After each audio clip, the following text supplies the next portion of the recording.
The New York Times this week reported that your military sent children, Palestinian children, as human shields into booby-trapped tunnels and buildings.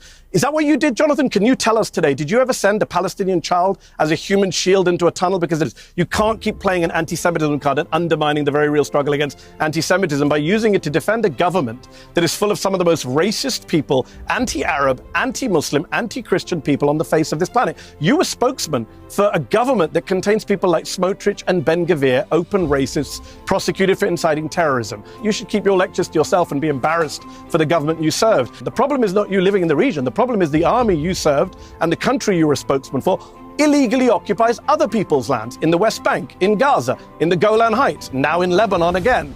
You are the country that is illegally occupying other people's lands. It's not about you living in your homes, it's about you taking other people's homes. It's about Israel now aiming to annex Gaza, according to Haaretz this week, that Netanyahu no longer has any interest in saving the hostages, as he never did, and is eyeing annexation of Gaza, to quote the Israeli newspaper Haaretz. Jonathan still comes on these shows and defends that kind of barbarism and open war crimes. I'm not sure how Jonathan sleeps at night watching people burned to death thanks to the military that he served and is now being investigated both at the International Court of Justice and the International Criminal Court.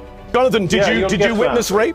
You were a combatant officer. Did you witness the rape of detainees? Mehdi, what values you represent? What civilization do you represent? Which country do you represent? And I ask, what are your motives and who pays for what you do? I'm an American. You asked the question. I know you can't handle brown people being part of the West. I'm an American. I'm a Brit. I was born in the UK. I'm now an American taxpayer. And I'm very concerned with American taxes going towards the funding of a genocide in Gaza, going towards the killing of a 19-year-old guy who's in an IV in a hospital bed, going towards the killing of children in a school, going towards the killing of 23 people from one family, 23 people bombed by your military, 2 babies killed, Jonathan. That is what you stand for. You serve the IDF, the Israeli military, which, as I say, is being investigated at the ICJ, and the ICC. You serve a military that has been credibly accused by the United Nations just last week, by Israeli media, which showed videos of mass rape of Palestinian detainees.